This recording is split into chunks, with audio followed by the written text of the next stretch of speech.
तो परमेश्वर ने हमें जो सत्संग सुनाए हैं वो हमें इसी बात के लिए सुनाए हैं। और हमने उन 4-4 मिनट के या 5-5 मिनट के ऑडियो और वीडियो के आधार से भक्ति नहीं करनी है। हमने उन ऑडियो और वीडियो के आधार से भक्ति करनी है जो परमात्मा ने रातों को जाग जाग के 4-4 घंटे के बनाए। सत्संग हमने उनका सहारा लेना है, उनको आधार बनाना है। एक सत्संग में परमात्मा ने बताया था कि भाई हमने नया नया नाम लिया था और पहले परमात्मा छुडानी धाम पे जाया करते थे, क्योंकि हमारे दादा गुरुदेव जी ज्यादातर वहीं पे सत्संग किया करते थे। तो गुरुदेव ने कहा कि हम लोग वहीं पे जाया करते थे और जाते थे, वहां जाते थे तो बड़े बड़े जो भगत थे हमारे से पहले, जो लाल लाल वस्त्र पहन के भी रहा करते थे, गुरु जी के पास में रहा करते थे, वो हमें यही कहा करते थे कि भाई कोई दिक्कत नहीं है, महीने में 1-2 बार धाम पे आ जाया करो, धोख मार जाया करो, जो भी चढ़ावा चढ़ाना यहाँ पे चढ़ा दिया करो, मुक्ति कहीं नहीं जाएगी। तो गुरु जी बोले भाई हम बड़े प्रसन्न होते, ये लो जी कति जमा आसान काम है, या छुड़ा नहीं रही। और हर महीने जाते थे, धोख लगाते थे। फिर परमात्मा ने क्या बताया, गुरुदेव ने, फिर मालिक ने बताया कि फिर आगे जाके हमें पता चला इन बातों का कि या तो माता की सी धोख थी। बोलो सतगुरुदेव की जय हो। अब देखो बंदी छोड़, आपने उपदेश तो ले रखा सभी ने कि ये जो मंत्र आपको सांस का सुमन हमने दे रखा है, कितना कीमती है। इस 3 लोक का सबसे उत्तम नाम है ये सांस के जो दोनों आपको मंत्र दे रखे हैं। उसके बारे में उसके बाद फिर सार नाम है जो सोहम ऊपर और है, सत सुकृत एक नाम, और सब हंसों का बास है, नहीं बस्ती नहीं गाम। फिर नाम के बाद वो वस्तु आपको फिर बताई जाएगी जो तत्व भेद है, जिसको शब्द कहते हैं। अब ये बालका खेल समझ रखा, नाम ले लिया, गुरु कुआ में पढ़ो, नाम ले लिया अपना ठीक से। ईसाई आसान होता तो बिरा ये बंदी छोड़ना है, सारन पार ले जाती है। वो यह चीज चाहते थे कि ये टिक जावे। बंदी छोड़ने खुद लीला करी, 64 लाख से सो गए थे। महाराज ने देखा कि इन मस्से कितने कापड़े, एक पे छोड़ मारी थी, 1.5 पाया था। 64 लाख में तय एक बार फटकार दी थी, 1.5 पाया था अर्जुन सर्जुन, और वो 1.5 भी ठीक ना रहे, 2 भी। तो ऐसा है कि उन उदाहरणों को क्यों किया उन्होंने कि हो सकता आने वाले सावधान हो जाए, पर हम फिर उससे लगन में लगे रहेंगे तो फिर देखो वही बात से महाराज के हैं, तापसुआ को फोकट ज्ञाना, गुरु को तज पूजे जो आना, आन कहें दूसरे को, और तापसुआ को फोकट ज्ञाना। और फिर ज्ञान की उन कुछ नहीं हो पाया उसमें भी। अब एक बात बताइए, कई भक्त ऐसा महसूस करते हैं, हमारी भी वहां पर पहले बातचीत होती थी, हम जाया करते थे, जब तक हमें गुरु आदेश उपदेश नहीं था देने का बंदी छोड़ने, तब हम जाते थे, हर व्यक्ति से बात करते थे, संत से बात करते थे, चेष्टा होया करती थी।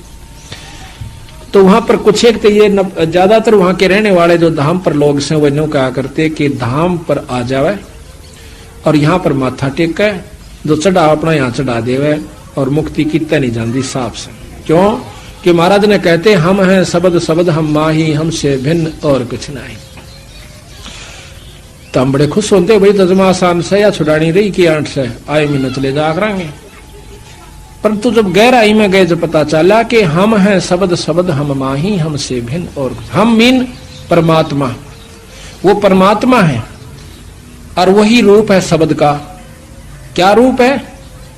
वो शब्द स्वरूपी आए थे कबीर साहब और गरीबदास जी, वो ईश्वरीय शक्ति लेकर आए थे, पर उस शब्द को पाकर ही शब्द को पाया जा सके।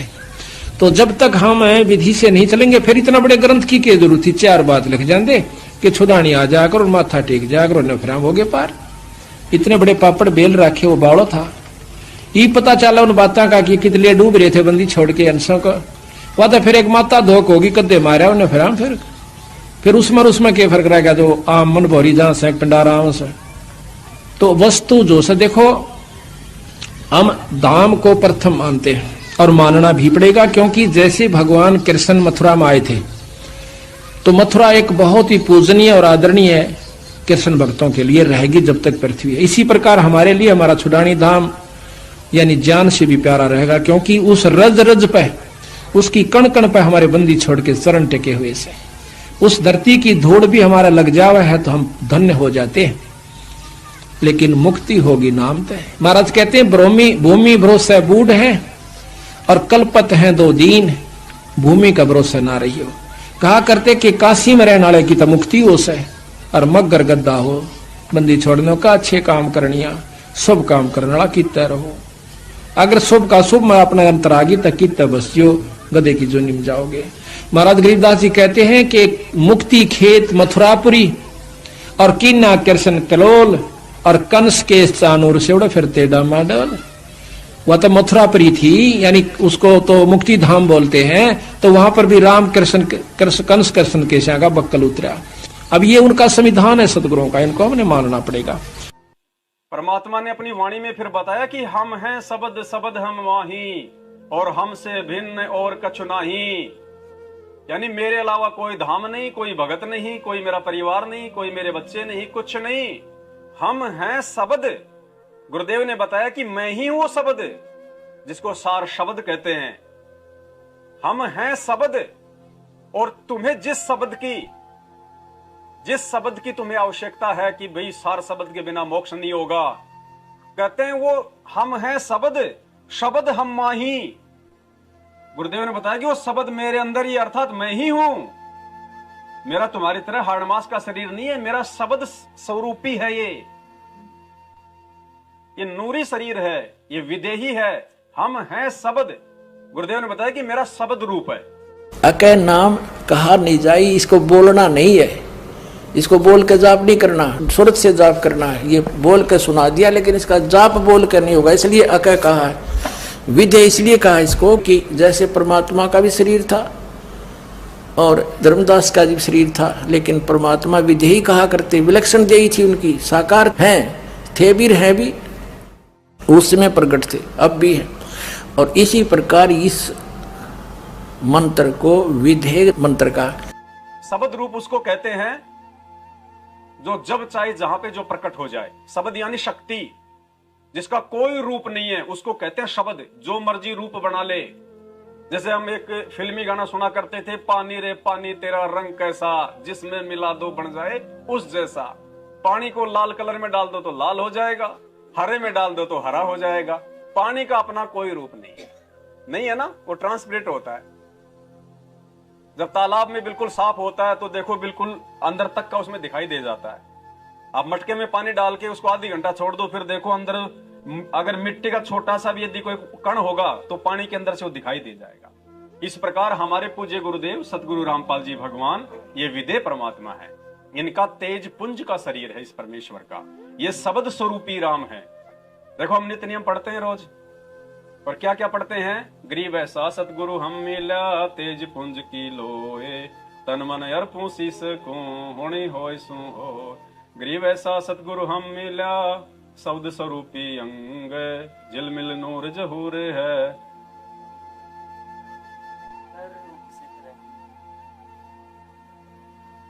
तो मालिक ने स्पष्ट कर दिया ना, उसको कैसे भी कह दो। श्वेत रंग का मतलब परमात्मा ने बताया, मतलब तेजोमय, नूरी शरीर तेजोमय,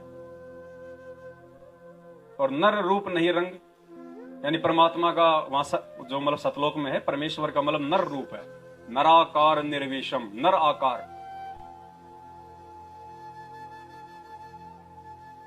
अब हम जो नित्य नियम करते हैं, ये वाणियां हम पढ़ते हैं,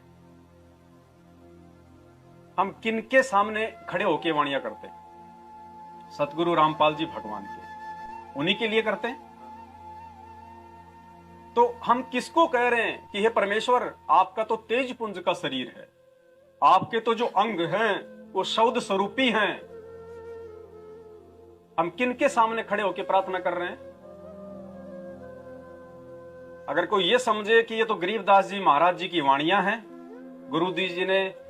गुरुदेव ने उनके ग्रंथ साहिब से वाणियां निकाल के हमारे लिए भक्तिबोध बना दी, और ये जो वाणी जो कह रही है कि गरीब ऐसा सतगुरु हम मिला, तेज पुंज की लोय, लोय मानी होता शरीर, और तेज पुंज यानी एक तत्व का, अब कोई ये कहे कि भाई ये तो गरीबदास जी महाराज जी दाढ़ी मूंछ वाले कबीर साहब जी के लिए कह रहे हैं, जो उनको छुडानी में 1717 में या 27 में उनको आके मिले थे, ये तो उनके बारे में कह रहे हैं। पुण्यात्माओं, हम जिंदगी में कभी परमात्मा को हम प्रसन्न नहीं कर पाएंगे अगर हम ये सोच के इन वाणियों को पढ़ेंगे कि ये तो गरीबदास जी महाराज जी ने लिखी है और उन्होंने अपने गुरुदेव के लिए लिखी है। तो हम कभी जिंदगी में ना तो अपने गुरुदेव को तेजपुंज का मान पाएंगे, ना हम उनको सौद स्वरूपी मान पाएंगे, और जिंदगी में हम इस भक्ति मार्ग से हम पीछे रह जाएंगे। लिखी जरूर गरीबदास जी महाराज जी ने है गोपाल दास जी के माध्यम से, लेकिन लिखी है किसके लिए? वर्तमान में आप और हमारे लिए। अगर गुरुदेव आके ये गुटका लिखते खुद, वो तो परमात्मा है, 1 सेकंड में 33 अरब क्या, वो तो 66 खरब लिख दे 1 सेकंड में। 1 सेकंड में परमात्मा। एक बार गुरुदेव ने सत्संग में बताया कि एक मंत्री था, वो बड़ा जो है वो धार्मिक था, और राजा था तो चापलूसी करने वाले बहुत होते हैं।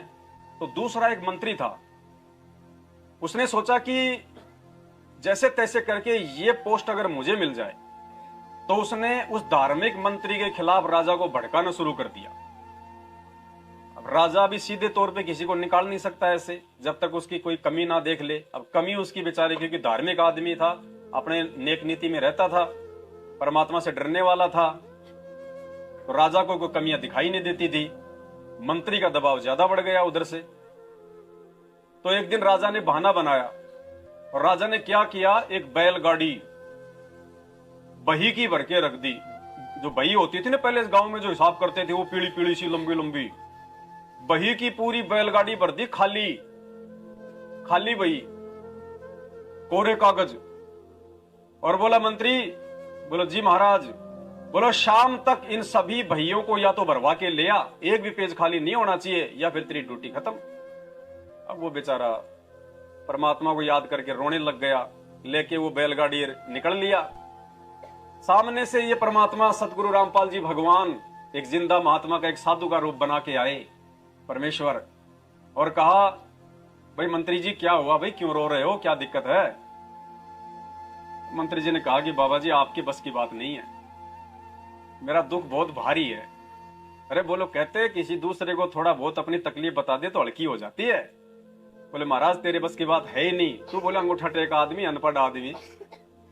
बोलो क्या बात है भाई, बता तो सही। बोले महाराज ऐसी ऐसी बात है, राजा ने शर्त रख दी है कि शाम को सूर्य अस्त होने से पहले पहले ये सारी बही लिखवा के ले आ, एक भी पेज अगर खाली हुआ तो तेरे को नौकरी से बाहर। महाराज मेरे तो बच्चे भूखे मर जाए। रोता जाए बेचारा।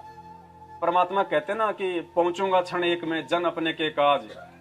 पुण्यात्माओं, वो हम ही थे, वो मंत्री संतरी। आज से पहले परमात्मा जितनी भी धार्मिक आत्माओं के जो कहानियां, किस्से, वो तपस्वी, वो और कोई नहीं थे। तो आप और हम ही हैं पिछली पीढ़ी वाले, जो आज से पहले उस परमात्मा की शरण में रहे, फिर छोड़ गए, फिर आ गए, फिर रहे, फिर उस भक्ति के प्रतिफल में काल ने हमारे को बाबा बना दिया, साधु बना दिया, तपस्वी बना दिया, मानदाता बना दिया, चुनक बना दिया, वशिष्ठ बना दिया, दुर्वासा बना दिया।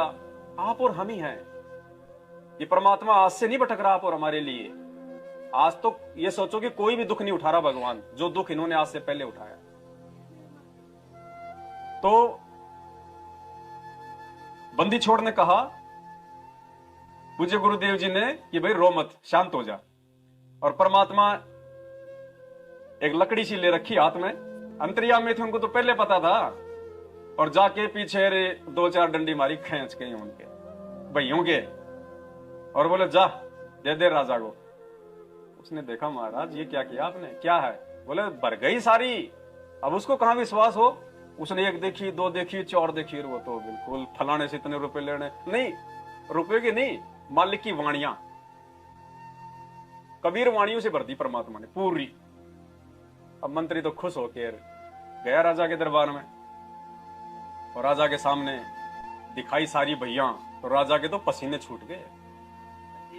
सतगुरु रामपाल जी भगवान की, राजा के पसीने छूट गए कि भाई ये तो कोई धर्मात्मा आत्मा है, और मैंने तो भाई इसकी आत्मा दुखा दी, क्या पता भगवान मुझे माफ करे कि नहीं करे। उसके मंत्री के शरणों में गिर गया राजा। तो पुण्यात्माओं, ऐसा ये परमात्मा है, और इस परमेश्वर ने ही सारी वाणियां लिखी है। ये गरीबदास जी के रूप में आके 24,000 वाणियां जो उस ग्रंथ साहिब में लिखी है ना, वो किसी और ने नहीं लिखी, ये सतगुरु रामपाल जी भगवान ने ही लिखवाई है। आप और हमारे लिए लिखवाई है, वर्तमान समय वालों के लिए लिखवाई है।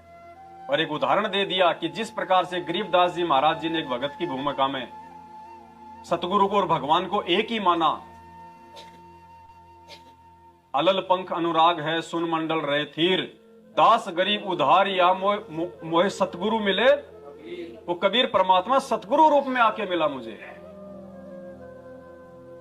ये आप और हमारे लिए है ये वाणियां।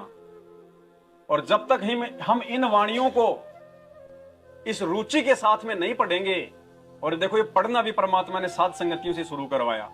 आज से पहले तो बेचारी धूल जम रही थी इनके ऊपर, ला ला के रख देते थे हैं, और धूल जम जाती थी। सप्ताह भर में जब कभी दरबार साफ करते थे थोड़ा कपड़ा इनके भी मार देते थे।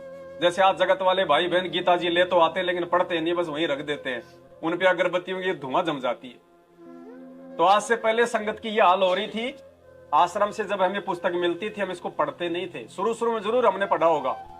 उसके बाद जब हम अपने भीष्म पितामह, द्रोण और करुणाचार्य जैसे बड़े बड़े भाई बहनों के संपर्क में आए, कोऑर्डिनेटरों के, सारनामियों के, और भूल से हम उनके घर पे चले गए और देखा कि रमेणी का टाइम हो गया। मोबाइल में रमेणी लगा दी, भगतमती चाय बना रही है, भगत जी बैठ के बातचीत कर रहे हैं और उधर रमेणी भी चल रही है। अब भगत क्या देखेगा, यार ये तो मेरे से पहले जुड़ा हुआ है, बड़ा भगत है, सारनामी है, इसको तो पूरी विधि का पता है, मैं क्यों घुटने तोड़ूं अपने बैठ के। ये जो कर रहा सही कर रहा, मुझे भी ऐसा करना चाहिए। वो भी वैसा ही शुरू कर देता है। एक दूसरे की देखा देखी फिर आगे चल के ये मार्ग बिगड़ने लगता है। वरना भगवान को कोई बालक थे क्या जिन्होंने हमें नाम दीक्षा दी उस समय? ये दी हमारे को, क्यों दिया ये? और क्या लिखा हुआ देखो इसमें, यहाँ पे मूल्य। हमने कभी नहीं पढ़ा इसको पहले, और अगर हमने पढ़ा भी होगा तो ध्यान नहीं दिया कि क्यों लिखा है गुरुजी ने यहाँ पे मूल्य। मूल्य नित्य नियम पाठ। पाठ का मतलब क्या होता है? मोबाइल में लगाना। पाठ का मतलब होता है उसको पढ़ना, उच्चारण करना शब्दों को। यानी परमात्मा ने हमें निःशुल्क नाम दीक्षा दी, निःशुल्क हमारे को ये पुस्तक दी, और फिर क्या लिख दिया इसके मूल्य में? नित्य नियम पाठ। कि बच्चों अगर तुम इस पुस्तक से तीनों समय की आरती करोगे तो मैं समझूंगा तुम अपने गुरुदेव की नाम दीक्षा का मूल्य अदा कर रहे हो, अन्यथा तुम धोखा कर रहे हो अपने गुरुदेव के साथ में। और गुरुदेव के साथ धोखा करने वाली आत्मा को तो नरक में भी ठिकाना।